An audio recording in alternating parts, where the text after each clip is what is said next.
Hello, hello, and welcome to another ohmTown Daily News Show. I am Mayor Watt, and today is February 12th, 2023. It's 9 p.m. Eastern, and you know what time that means, right? We're going to go through a whole bunch of articles, and today's episode is titled A High-Flying Superb Owl and UAP Balloons. Tonight we're going to cover the Dial of Destiny Super Bowl ad. Just cover it really short. I'm not going to go into a lot of detail. The Super Bowl is actually going right now. So I can imagine if you're distracted, that I can hear plays being made as we speak right now. Mars Wrigley factory is fined after two workers fall into a chocolate vat. And I have a proposed bill, the name of it. We'll talk about that here in a minute. Senate Democrat says that it's possible that an anomaly is still flying over Montana airspace. It might be Santos. All three objects that are over the U.S. and Canada were balloons, according to Schumer. Hyundai launches a no-commitment electric vehicle. And based on yesterday's article, it might be powered by children. Here's a management game best described as Terraform and Chill. It's a great title, and we'll talk about that game here in a minute. Chinese authorities said that they're preparing to shoot down an unidentified object over the Yellow Sea. Yeah, or probably of their own making. And FBI's most controversial surveillance tool is under threat. Consumer non-durables good career. Is it good for you? And three suspicious objects that have been downed over North America. Well, nobody knows where they came from and maybe what one of them at least was. We'll talk about that pretty quick. And because we're digging deep into or reaching high for balloons, the news cycle is pretty much dominated with them. Alien invasions, a congressman addresses speculation. Nobody really thinks it's aliens, but come on, let's get into the news cycle. And George Santos decides to pregame with a Super Bowl tweet. We'll talk about that too. Let's get going.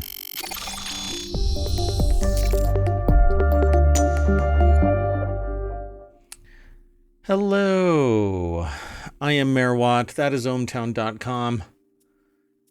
And the AI from on high is here. And I can see the ready signals are firing. All of the pixels and the bits, the visualizer should be going. I'm being fed by my light board behind me. I think everything is ready to go. What do you say? I think we're ready. Good evening, ohmTown citizens. Pick up the can. No, you won't say that. Well, anyway, let's get into the news. We don't have much preamble. I know that the Super Bowl is going, so people are distracted. We're not allowed to do a retelling of anything that goes on with the Super Bowl, and maybe not even allowed to mention the Super Bowl lest the Super Bowl police come. So from now on, we're probably going to refer to everything as superb owls. If you're familiar with the meme, join us in referring to superb owls. Let's get into something that went on during a superb owl review. In the continuity report, Indiana Jones and the Dial of Destiny Super Bowl spot, Harrison Ford gets back into punching Nazis in the face, and that's exactly what he did in the video. In the Super Bowl, superb owl spot. I spotted a superb owl. I know we're running dangerously close upon a violation of I don't know what the hell that would be. Anyway, it's over at Variety. Let me scroll up real quick. Katie Rule, maybe it's Katie Rule, and J. Kim Murphy wrote this article for Variety.com. So Indiana Jones, he actually got hurt in, relatively recently in an airplane crash. He is a small craft pilot, and apparently he crashed recently. And so I guess he's recovered well enough that he is in this movie. He playing Indiana Jones, and probably the final appearance based on all reports so far that I have read and heard the rumors about.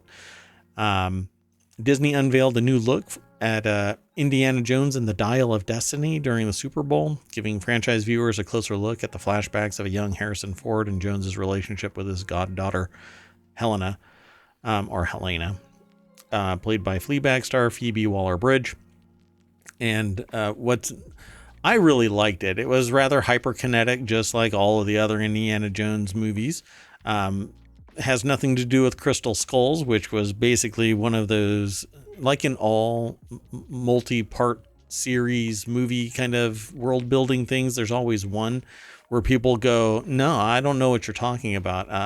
That doesn't exist. We don't know what you're talking about. But this looks like it's reaching back to the original archaeologist hero fame kind of a thing, and I think that I'm gonna love this movie. It's the fifth and final, unlike Fast and Furious 48. I think that's probably gonna end up having legs or having wheels. I'm not sure how you want to define it, but yeah, it's going to be around for a while. But this is supposed to be the last. It's supposed to define his career, and kind of close the door on his tenure as either Indiana Jones, the archaeologist who goes out into the wild, or overall just kind of shutter everything that's going on. So composer John Williams had previously announced the feature would be his last as well, though the 91-year-old said he no longer intends to retire during a January 2023 interview with Entertainment Weekly. And said around the same time was that Ford had told Variety that he had always wanted to do this Indiana Jones 5, the final chapter. But Ford is also doing an Apple TV Plus series called Shrinking, which I haven't seen yet. Have you seen all of the Indiana Jones movies? Or did you not watch the Kingdom of the Crystal Skulls? I don't think I've seen all of them, but I actually think I have seen the Crystal Skulls one. How many? There were 4, right? I think I've maybe seen 2 of them. Oh, gotcha. Okay. Well, we'll have to hook you up with the rest of these. So we can do, I don't know, maybe we have been discussing the idea of the continuity report with various movies and various series, TV and movie, and even shows, regular shows, not just TV movies, but TV shows like Blacklist and things like that. And I think it would be great because we have 2 rather divergent perspectives about a lot of things because of our areas of expertise. The AI doesn't really get into certain aspects, whereas I definitely do. And it was programmed that way. So the AI was programmed to avoid where I take over because I need job security as mayor of ohmTown. But this spot is really cool, and I'm not going to go on anymore about it, but you can definitely follow the link through ohmTown, and let me throw that into the VOD and into the show notes and the chat. All of that is going to be available after the show as well. And definitely go over to YouTube and like and favorite, ring the bell, subscribe, become a citizen of ohmTown over at ohmTown.com. Be sure to follow me here on Twitch. You can download the podcast as well. And there's a Discord. Again, if I see traffic over there, then I'll engage more over there. But it's really just kind of a ghost town because I don't really do much over there. I don't post anything. And I don't really hype it up until recently. So go and check it out and let me know that you're there. That'd be great. Anyway, then let's go on to the next article. Sound good? Yep. Yeah. All right. So the next article is over on the Hatch Ideas channel. And let me throw that into the chat as well. So this next article, it's not funny, but like I said from the last episode, I don't think anything is outside the bounds of humor. The context is what matters. And Mars Wrigley factory fined after 2 workers fell into a chocolate vat. 2 workers were rescued when a hole was cut in the bottom of a partly full Mars Wrigley chocolate tank. And what is going on here? Is there? Oh, Max Matza is the author of this article over at bbc.com. And it says Mars Wrigley factory in the city of Elizabethtown was fined more than $14,500 by OSHA, the Occupational Safety and Health Administration. And the workers were contractors that did not work full time for the factory. And the incident happened back in June of 2022. I am referring to this fine as the Oompa Loompa Gloop fine, because the workers, I have confirmed, not really, that these were Oompa Loompas that were working on Charlie's Chocolate Factory. And I firmly believe that OSHA should have fined them more and liberated the remaining Oompa Loompas from the factory, thus potentially preventing that train from being built, Snowpiercer, right? And thus stopping global cooling and the entire demise. This could be the pivot in time where one timeline breaks off and we lose the Oompa Loompas forever, and saving the Oompa Loompas so that they can continue. And maybe this one fine has changed the future. No? Anyway, so Gloop is I was definitely thinking of Willy Wonka about the tank. Yeah, we could also call it the Willy Wonka fine. But luckily, it's like Gloop is the kid that fell into the chocolate. He was the really big kid that fell into the chocolate and got stuck on the way out when he was being sucked out of the chocolate river. And so in his honor, because we don't know what the full result is, was he saved at the factory? We don't know. But we know that the Oompa Loompas end up, because of Snowpiercer, we know that the Oompa Loompas met their demise at the hands of Charlie and the Chocolate Factory. There's world building, baby. No? Okay, let's keep going. So this next article... I'm sorry. That was funny in my head. It may not have been funny for everybody else, but it was funny in my head. The next article is a Senate Democrat. Oh, this is over in the Mobile channel. Senate Democrat says it's possible anomaly is still flying over Montana airspace, but could be a false alarm. There's an anomaly and they've investigated. I got it. I think it got dark last night, so they couldn't fully check it out, said Tester, Senator John Tester, a Democrat from Montana. It does usually get dark at night. That was a pretty profound quotation. So would this qualify as no shit news? Yeah.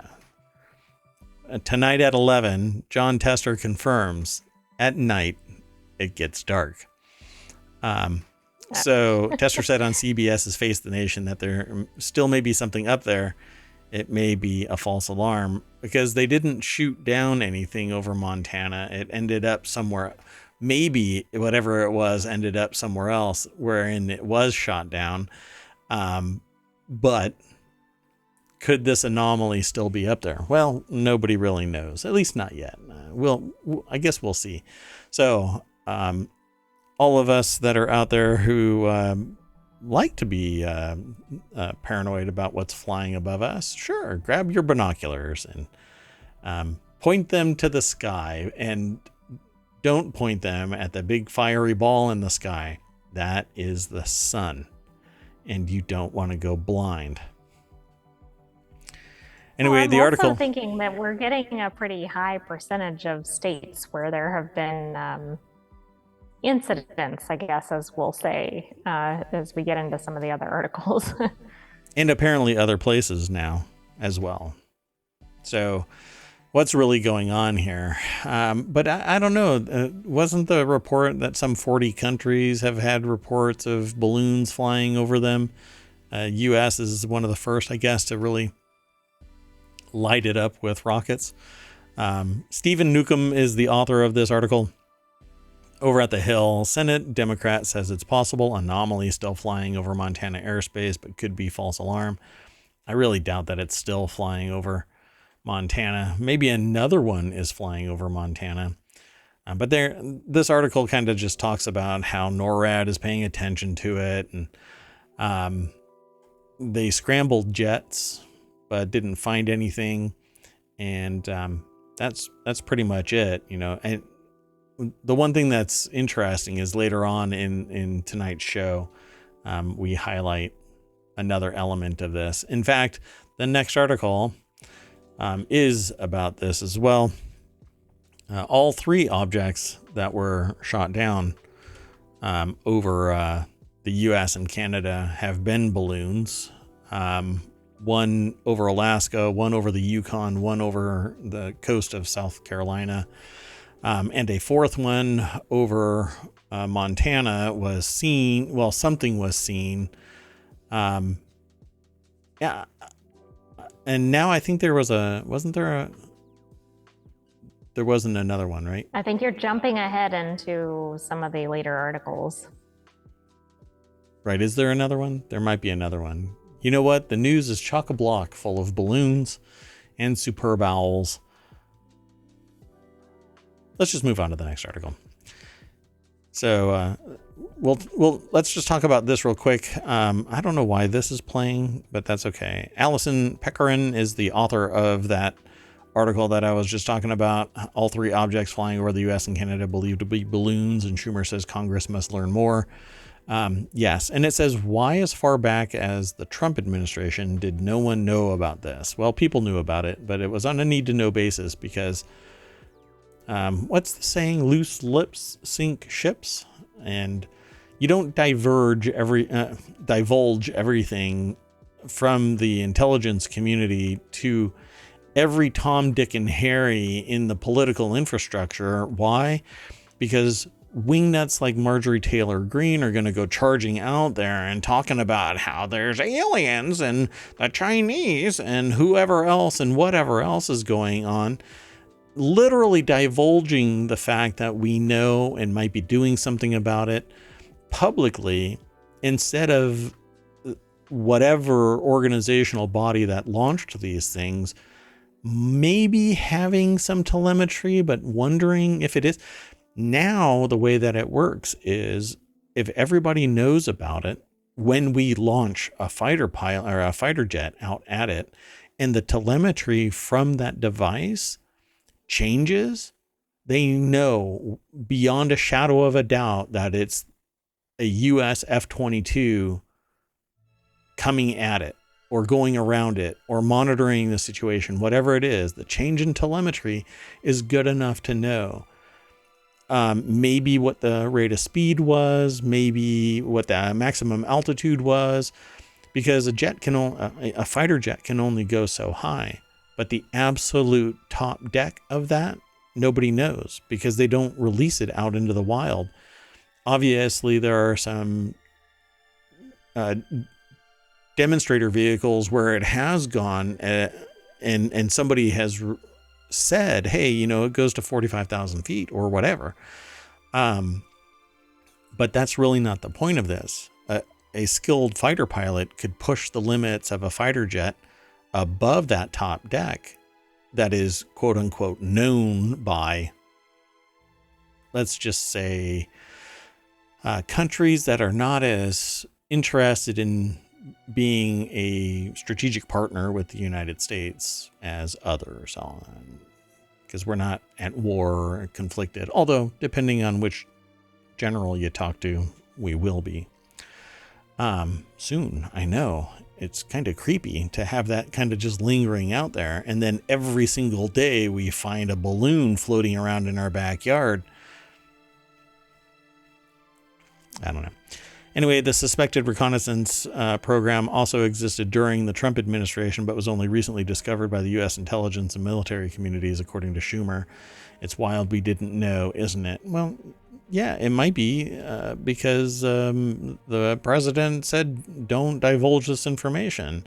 I really doubt it. I think the way that it probably went down is advisors told the intelligence community, don't divulge any of this information. Who knows if Trump knew? If you were to ask Trump, he'd probably go, intelligence? But, you know, did he know? Was he actually part and parcel to the... Oh, who am I kidding? Willful ignorance was basically the mantra. You know, literally the dude said, stop testing people and you won't have this COVID-19 problem anymore. No shit. But then you'd have 2 million people dead, not just one. So anyway, it says the vessels over Alaska and Canada were much smaller than the earlier balloon and posed a different threat because they were flying at a similar altitude to commercial planes. But that's why they shot them down, is because they were hovering somewhere around the 40,000 deck, which meant that they were possibly impinging the commercial flight area. And so they punted them out. In fact, one flight had to turn around or something on one of these incidents. Yeah, so at least one person is saying that the intelligence community gathered a mass of information by surveilling the balloon as it went over the United States. And in the same breath, I'm sure that we were jamming its radar or intelligence gathering capabilities with one thing or another. So there we go. I mean, we're probably like 4 articles into this show, and we've had 3 balloon? No, 2. But guess what? There's more. But that's not what this article is about. This next article is probably going to make your wallet kind of wince.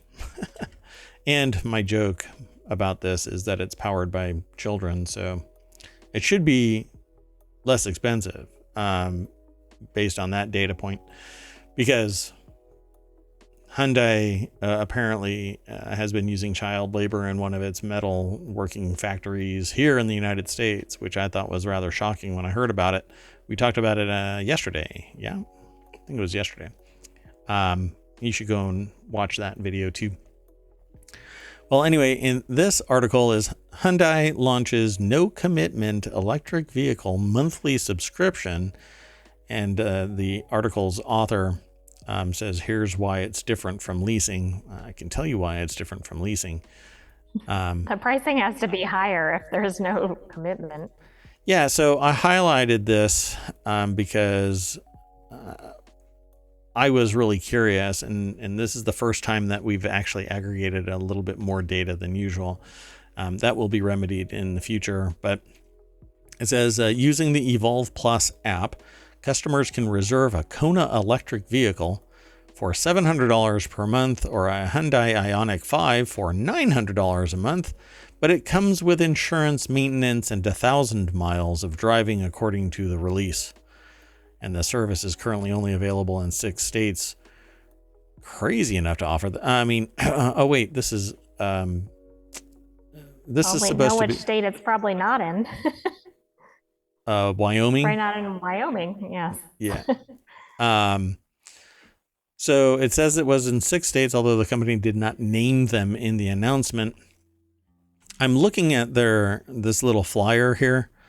It looks like it's screenshots from their app, but it says Baltimore, Maryland. So Maryland might actually be one of them.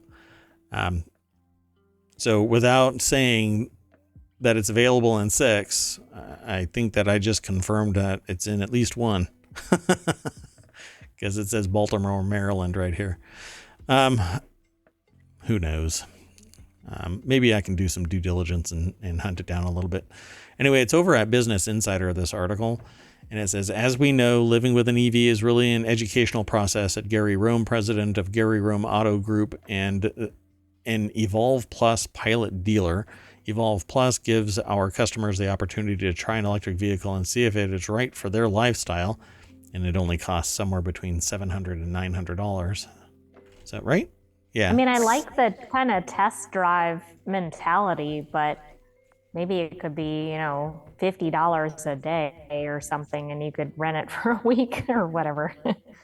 It seems outlandishly expensive. In March 2022, the rental car startup Kite announced a similar subscription service for users to rent a Tesla Model 3 for $1,000 a month for 1 year. Insider's Tim Levin reported, or Levine. Unlike Kite's plan, Evolve Plus users can cancel their subscription at any time and return the car. Well, you can at Kite too. It just costs you $1,000 a month for 1 year. So you can cancel at any time. It's just going to cost you that difference. With no paperwork, no commitment, and no long-term loan, Evolve Plus is an optimal solution for the EV curious car shopper. This isn't, wow, am I going to like spicy food? Here, let's take a spoonful of it. This is upwards of $1,000 a month, for crying out loud. Plus, who can do this? Who has a charger in their house where they can charge this vehicle even for a couple of days? You drive this thing for 300 miles and you have to go and charge it somewhere.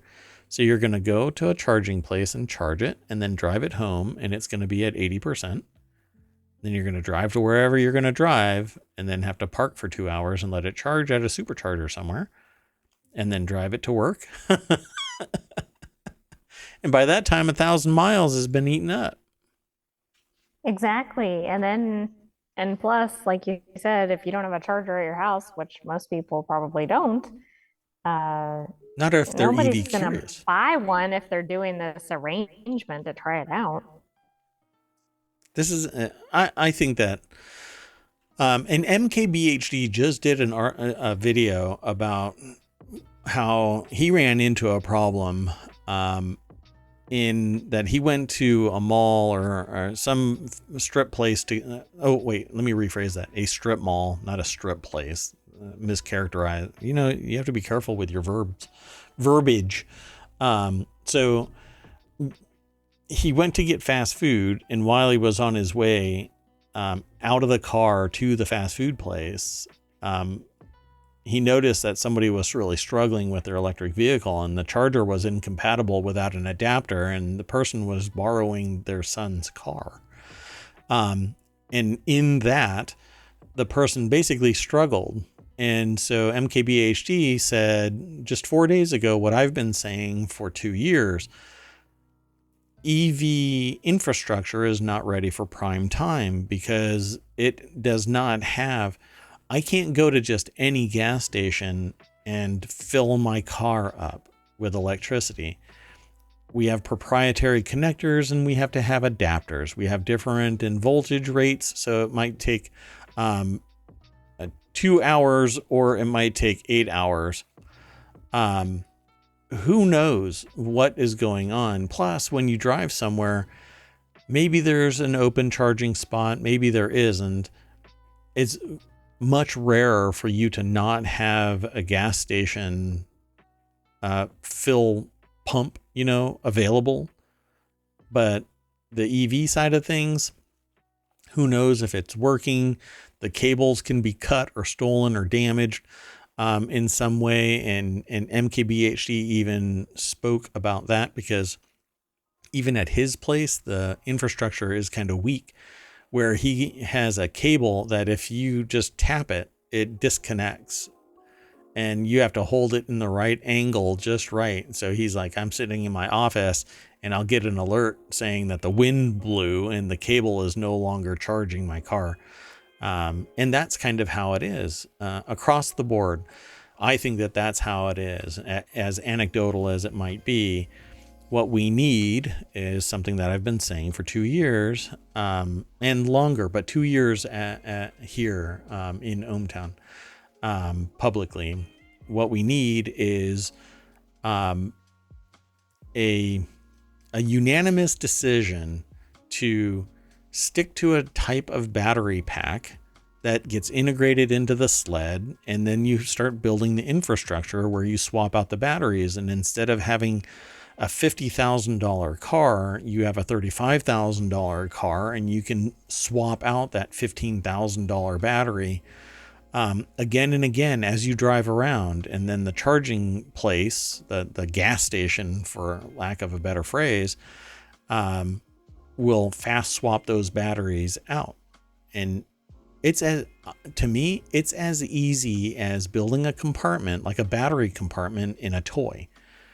Except that instead of having just one little Phillips head screwdriver holding the lid on, there's like 64 bolts, and it would take somebody forever to steal that battery. You could literally walk out into your garage while somebody is trying to steal your battery from your car and watch them for 2 hours as they try and take all the bolts off before calling the cops.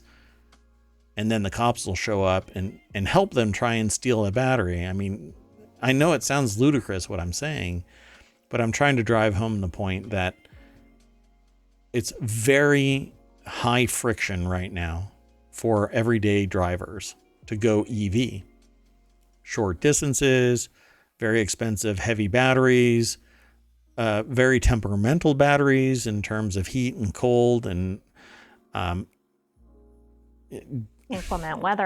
inclement weather, quality control, all kinds of stuff play. Even your driving habits can drain your battery faster, and the weight of that's in the car drains the battery that much faster. It's not like an internal combustion engine that can still go the distance with a tank of gas, and not just you're stuck somewhere out in the middle of nowhere, and nobody can charge you when you run out of electricity halfway down, 5 or 95 or wherever you might be. It's pain and suffering in your future if you have an EV and you are away from a charging station. Anyway, now it's going to be $900. It says here the subscription program will allow users to rent an electric vehicle for as low as $700 a month. That's like twice as much as the average payment for a $40,000 car, $35,000 car. Exactly. I mean, at that point, just buy the car and sell it. But we've talked about the resale market for EVs, so that was on a different show. Yeah.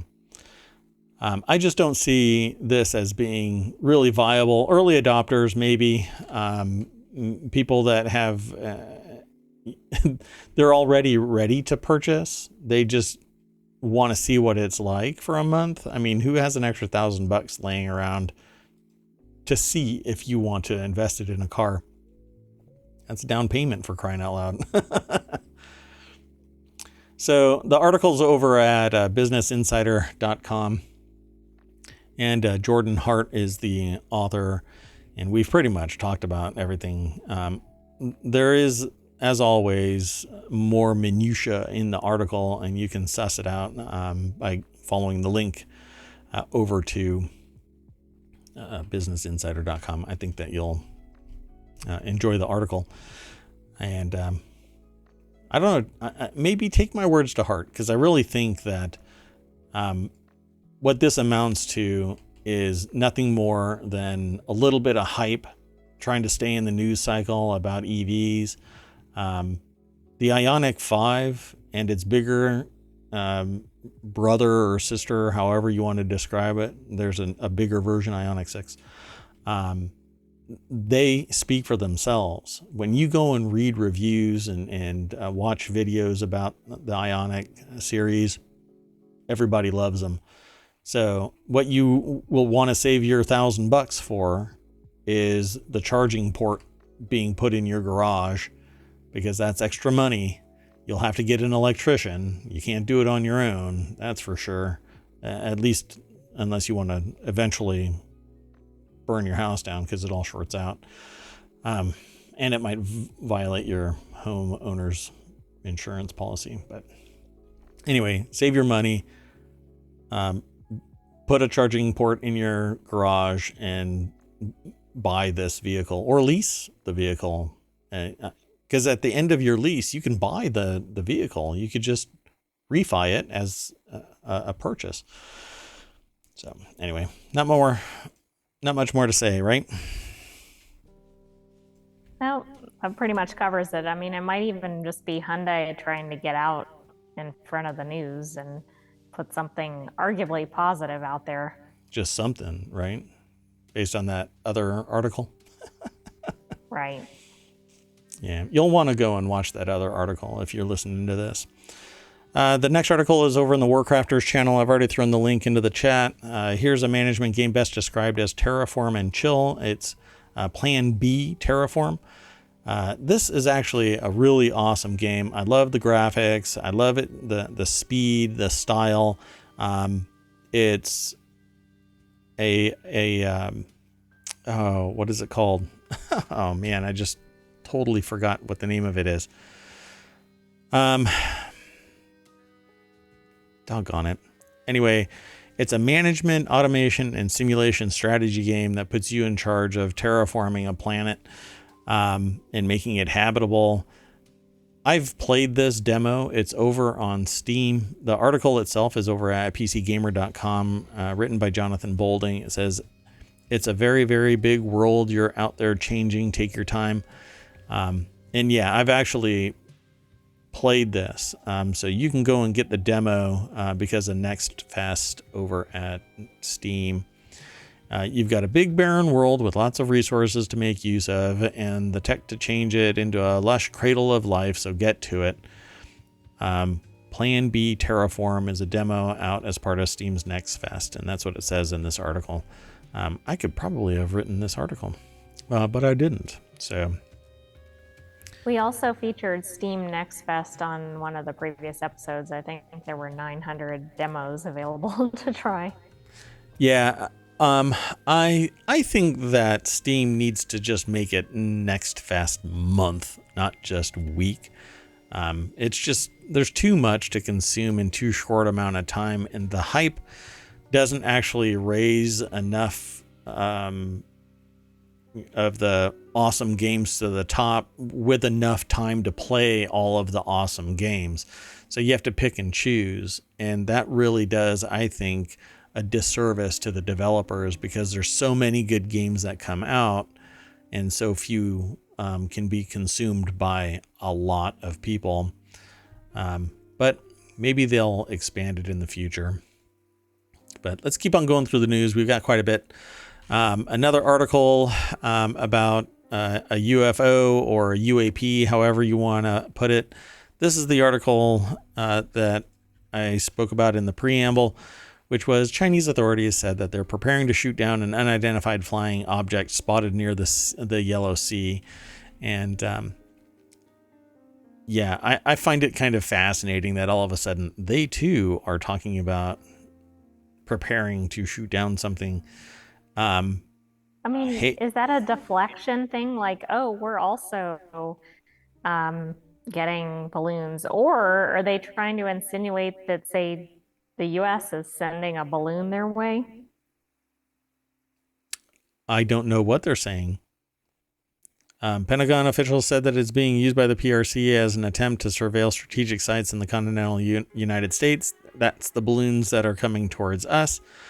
The one that they are saying, the announcement comes after a week of suspected Chinese spy balloons being shot down over the United States.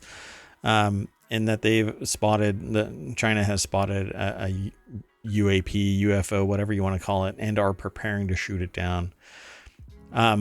Let's hope that they don't mistake an actual plane as a UAP in their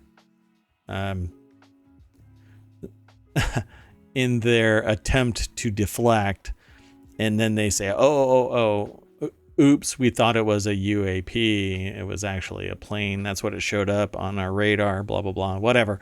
I don't know. That's really just kind of being very speculative. But what I would want first and foremost is I would want evidence.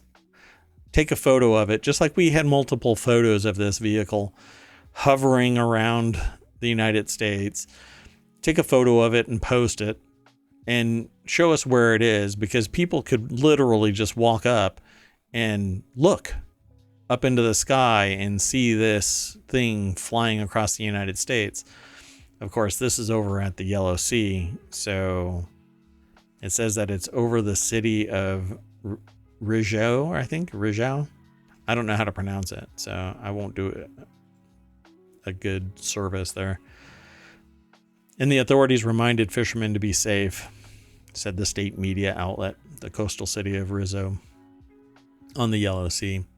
So I'll do some searches and see if I can actually find if anybody has posted pictures from Rizhou. Again, I'm probably pronouncing that incorrectly, so correct me. Happy to be corrected.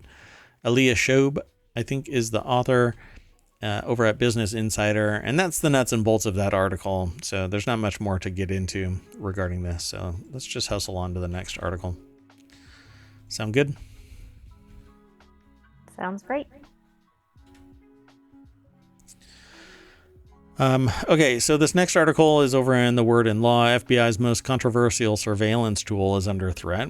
While a lot of us have been around for the creation and installation of the surveillance state across the United States, and many struggled to comprehend why it would be appropriate to mass surveil in the effort to catch, to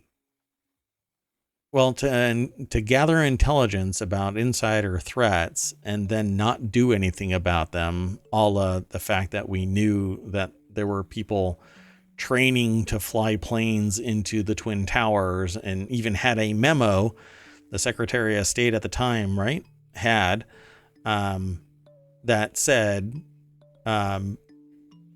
that bad actors were attempting to steal planes to fly into the Trade Center. Shockingly apparent. It was a prognostication in memo form. They knew that something was going on, but apparently didn't do enough to find it. I'm sure people would take exception to that statement, but we do have proof of planes that were flown into into the Trade Center. So anyway, new details about FBI's failures to comply with restrictions on the use of foreign intelligence. Pardon me, my nose is itchy.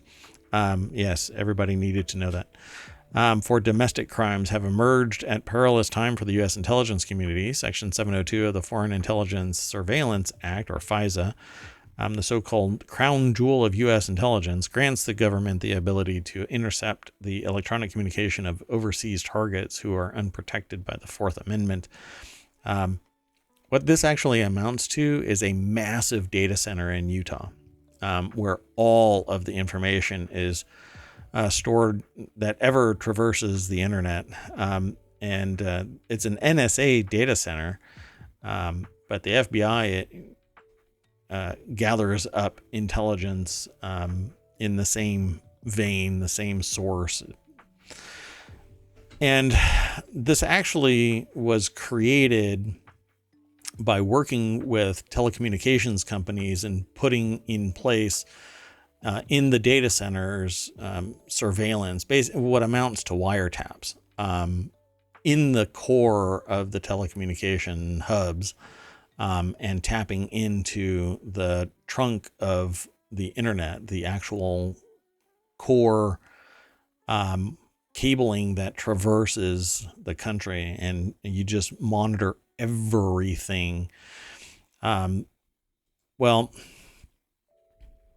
people aren't quite happy about this. So Del Cameron at Wired.com, and I got this through ArsTechnica.com, are talking about it. And it says, central to the tension has been a routine audit by the Department of Justice's National Security Division and the Office of the Director of National Intelligence, America's quote-unquote top spy, which unearthed new examples of the FBI failing to comply with rules limiting access to intelligence ostensibly gathered to protect U.S. national security. Quote, such errors, they said, have occurred on a large number of occasions. This is by far not the first time that this has been discussed.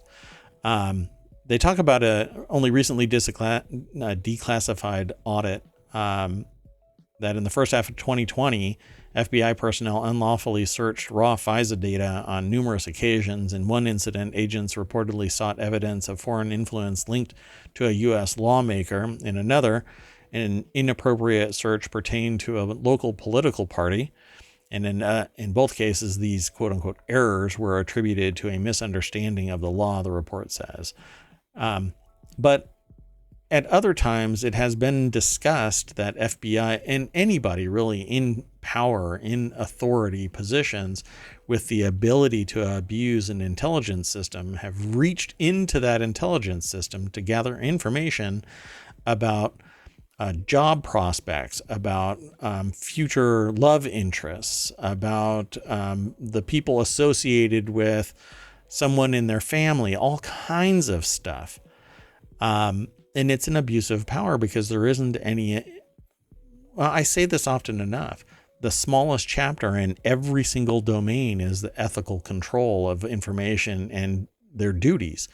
If ethics aren't the thing that you adhere to, then you can do whatever you want to. And so you have to have an ethical compass. And if it isn't born internally by you, then it needs to be born externally by the enterprise. That affords you the ability to go parsing through data that you shouldn't have access to in any other way. What do you think? Do you have an opinion on this AI from on high? I know that you're controlling ohmTown, but what do you think of this?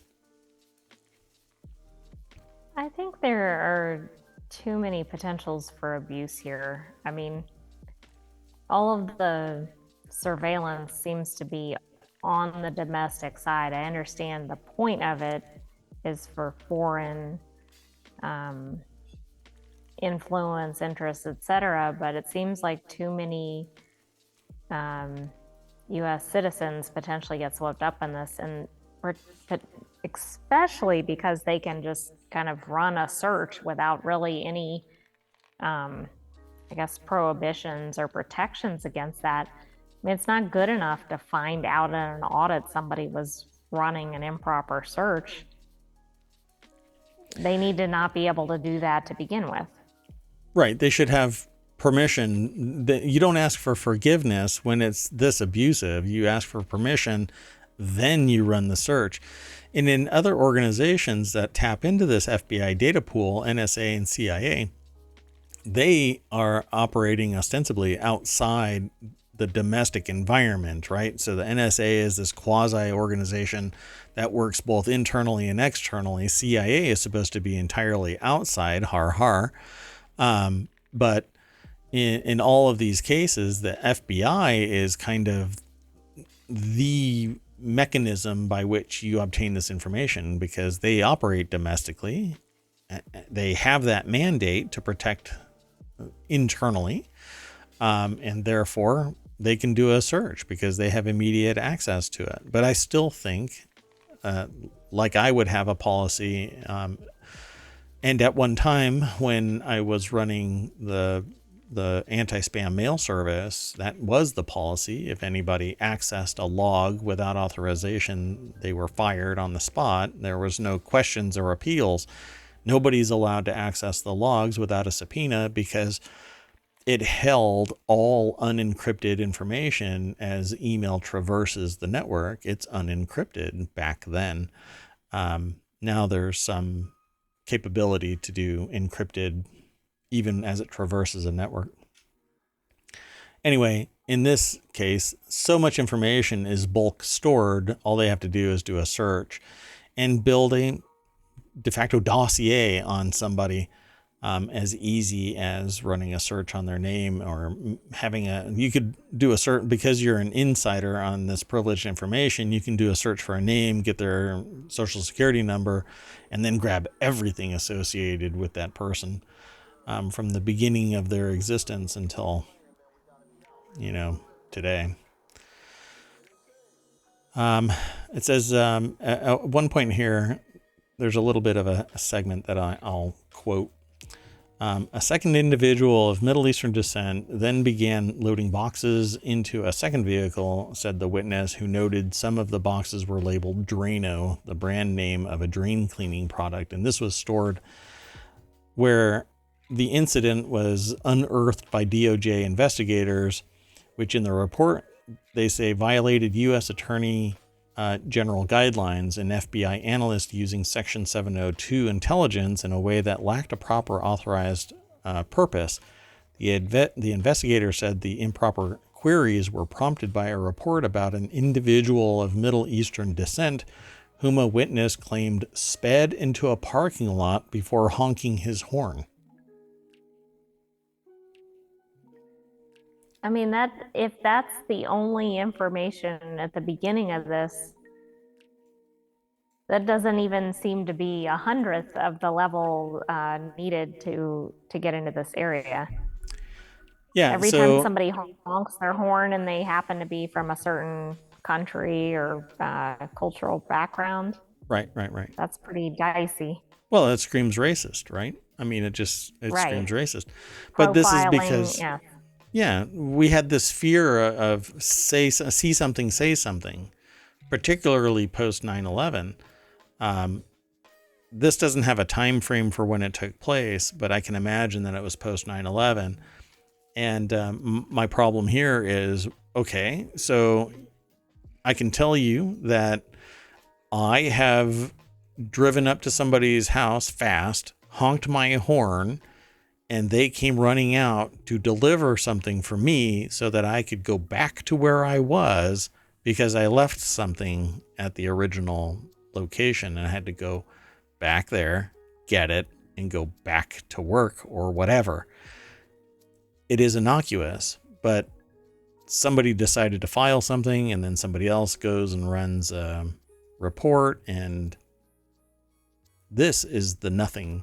Now, it would be really interesting if there's anything in here that can be shown to actually be actionable, but it says the report does not opine on whether the tip was the result of racial profiling, and it's widely known that chemicals commonly found in drain cleaners, among others, were used in the creation of homemade bombs. Yeah, okay. Sometimes Drano is nothing more than Drano. So let's hustle on to the next articles.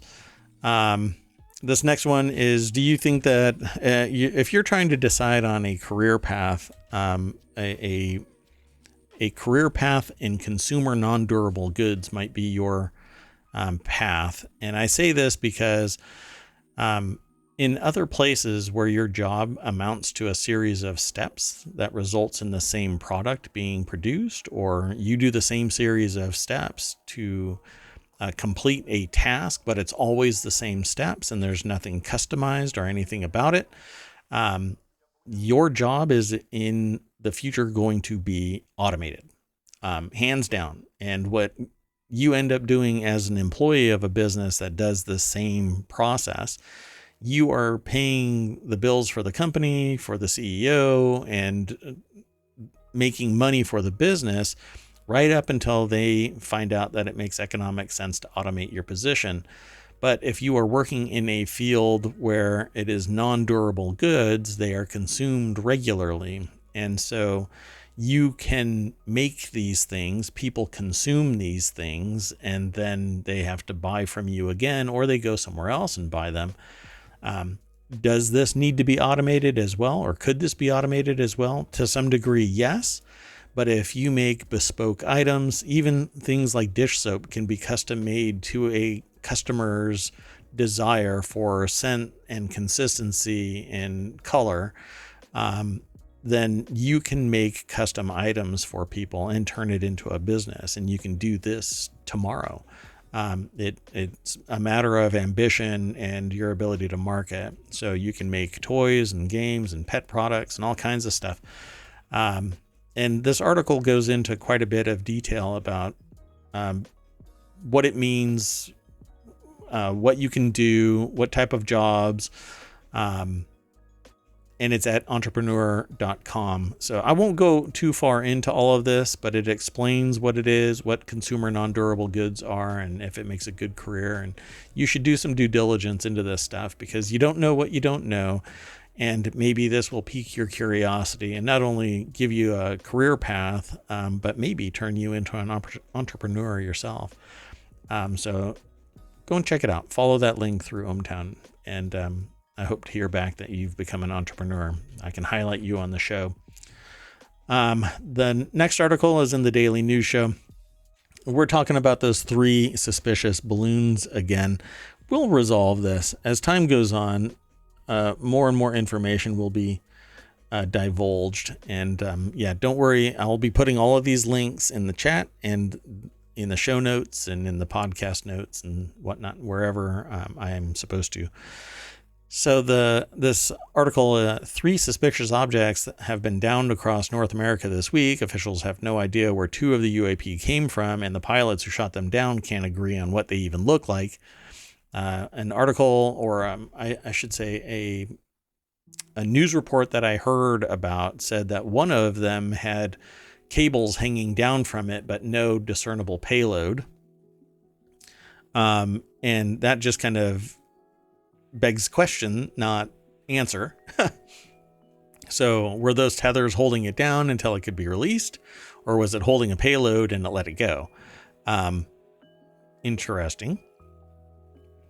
So the object over Alaska was at altitude that conflicted with commercial flights, and that's why they took it down.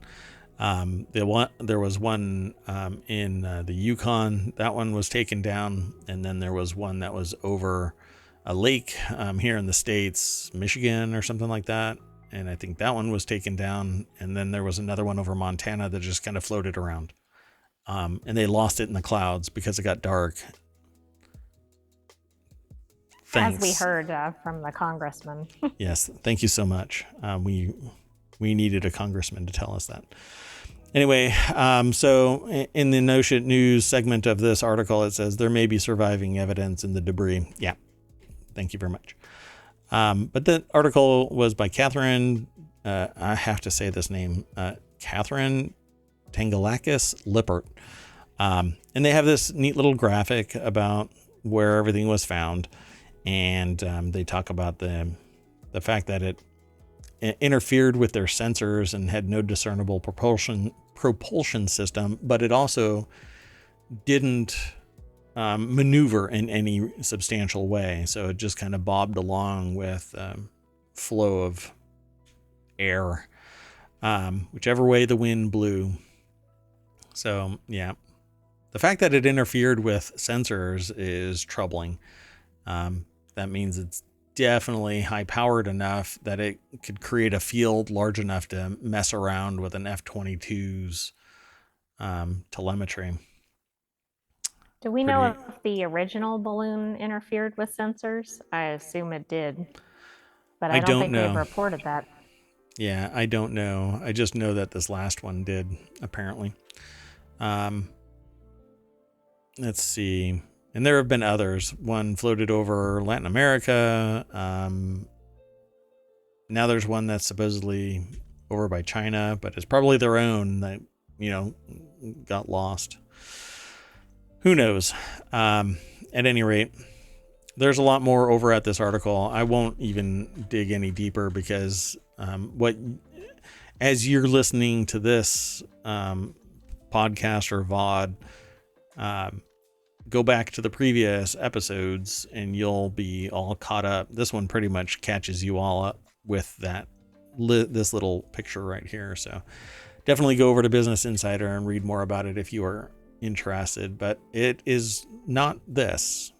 This is the next article, and I just want to make it abundantly clear that at this time, it does not appear that anybody is being abducted and probed by aliens. And thank you, Representative Jim Himes, for saying, in the absence of information, people's anxiety leads them into potentially destructive areas. There are people online that are talking about this. Alien invasions. Congressman addresses speculation after UFOs shot down. This is kind of muddying the waters as it pertains to what might actually be real UAPs versus Chinese-made balloons that are just floating around willy-nilly surveilling countries. These are not UFOs. These are not UAPs. These are things that are easily explainable versus the UAPs that have been shown in previous months and years as exposing a type of technology that is much faster, more capable than anything that we have in the air, and it's definitely not coming from China. Anyway, this is a Newsweek.com article by Thomas Kika, Kika, so hopefully I'm pronouncing it properly. But Representative Jim Himes, a Connecticut Democrat, I don't know why it's the Democrats that are popping up saying, hey, it's aliens, or not aliens at the same time, attempted to downplay concerns and talks of an alien invasion on Sunday in the wake of recent aerial objects being shot down by the United States. It's not aliens, for crying out loud. Do you really think aliens are going to be using balloons and having wires hanging down from their craft and slow moving to the point where it's going to be taken out by a jet? If there's aliens, believe me, they haven't come all this way to sit there and inflate a balloon and hover around the United States for a while. I think part of why we're seeing all this alien discussion is because the politicians are all going on these news shows and the interviewers are all sending them into that territory. I suspect most of these congressmen are not just bringing up aliens, but they're being asked about it by reporters, and so then they get a soundbite on aliens. Well, the reporters are being stupid then. On Sunday, he appeared on NBC's Meet the Press. This is Meet the Press, for crying out loud. You might want to represent yourself a little bit better than asking somebody if it's aliens. Where he was asked to weigh in on the recent reports that two unidentified aerial objects were shot down over American and Canadian airspace, and while the nature of these objects has not been officially confirmed, they have nonetheless sparked semi-serious concerns online about possible contact by aliens. There isn't anything semi-serious, and I don't know if the spark is actually going from one connector to the other in some people's heads that these are aliens, for crying out loud. Anyway, it says there was a logic to what the Biden administration had done. The Democratic lawmaker said the two shootdowns have occurred around objects that were a threat to civil aviation. Remember, the initial Chinese balloon was 60,000 feet. That's not a threat. If you're at or below 40,000, then you're in the travel zone for civilian aviation. And I argued yesterday and today and in previous instances that they were getting telemetry from this thing. They were getting data. We were getting signal intelligence from these balloons, these craft, and adding to our understanding of what it was that was taking place. And now that we have the one that was at 60,000 feet, we can correlate that data to the actual instrumentation of the craft. So letting it float across the U.S. was just fine as long as you're jamming its signal and forcing it to not send any telemetry back to whoever it was that was piloting this thing. But that's all there is in that article. And we're going to end the show with this one because thankfully George Santos was the quarterback for both teams and doing the halftime show with Rihanna and one of the dancers on the platforms at the Super Bowl. So George Santos pregame Super Bowl tweet sparks wave of jokes. Some of them are quite humorous. This is a Newsweek article. Andrew Stanton put this together for Newsweek.com. And let's just kind of scroll down. We know that George Santos lied about a lot of stuff, and they're trying to water it down, saying, oh, everybody fibs. And hate to break it to you, bub, not everybody. And in so much as somebody they might say that they were at a job somewhere a month longer than they really were because they can't remember, and it's not worth the time and effort to go back and verify with an ex-employee or ex-employer. They don't say that they had knee replacements and won volleyball championships when it looks like your vertical. Go to the school that they were playing volleyball at. Yeah, and his vertical leap is horizontal, so it's not like he was sitting there in the sand, leaping 4 feet in the air and crushing people with a withering blow. The guy is just pathological, it seems, based on everything. And plus, this, if all of the reports are true about him grifting off of puppy mills and bad checks, and who knows what happened to these pets that he actually got from various places. And nobody can verify any of this, right? Like, they know that certain things were done using his name, and he even riffed off of it. Well, somebody stole my checkbook or something like that. I'm like, oh my God, no, not with all of the other stuff, right? I mean, it's just lie after lie after lie. Well,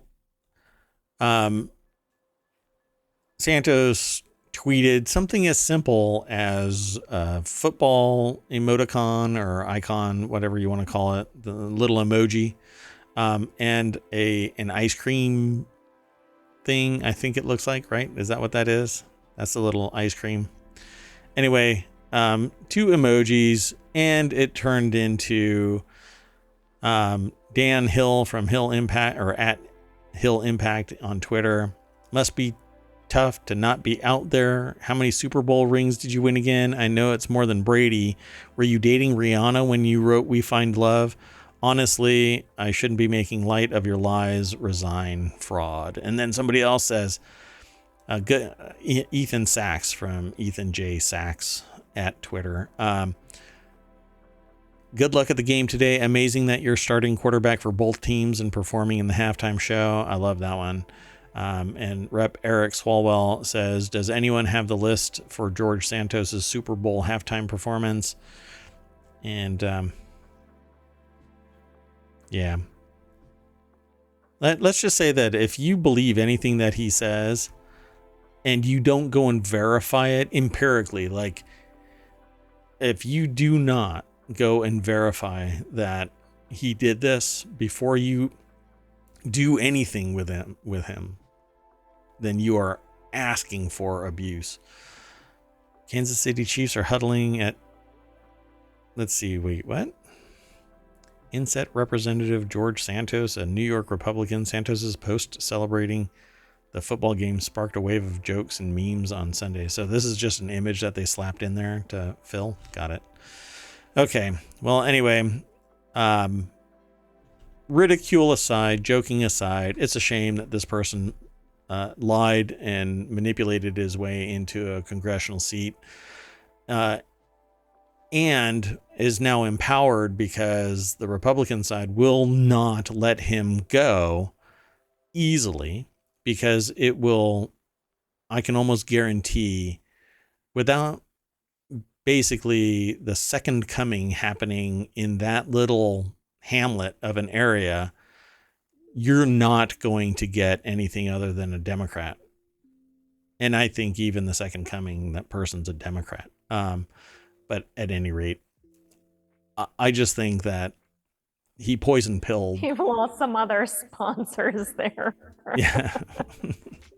Fill in the blank as to who. I don't know what we lost on that one, but maybe a seat in heaven. Anyway, I'll leave that alone.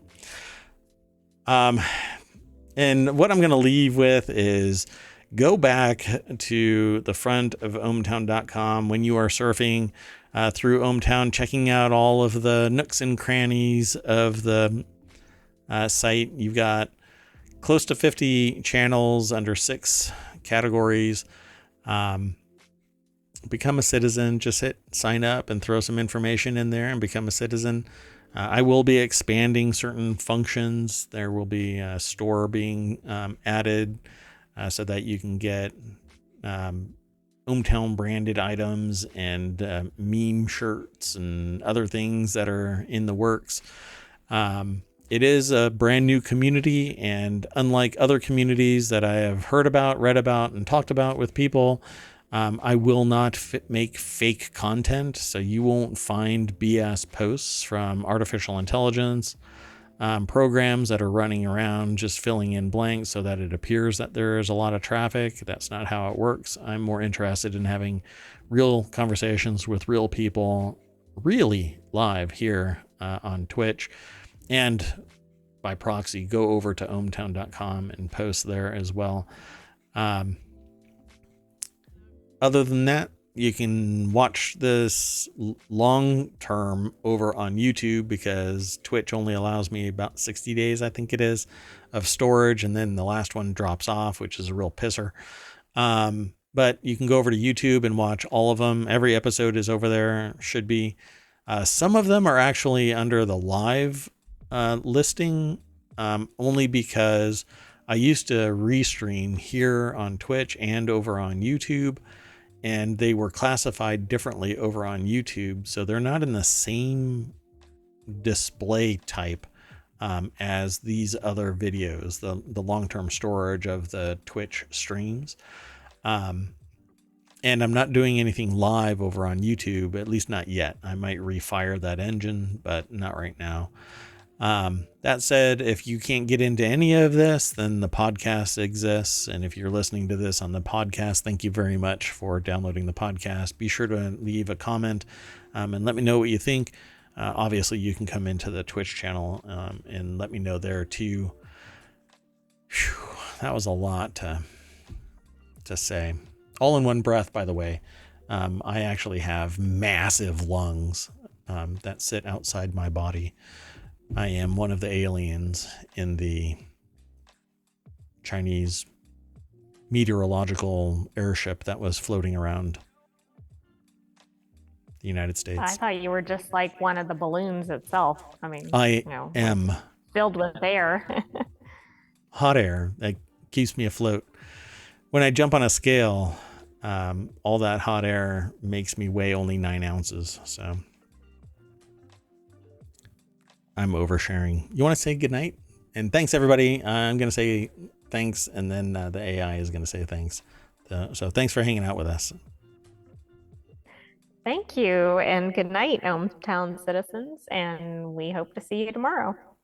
At 9 p.m. Eastern here on Twitch. Twitch.tv/ohmTown. Okay. Ta-ta.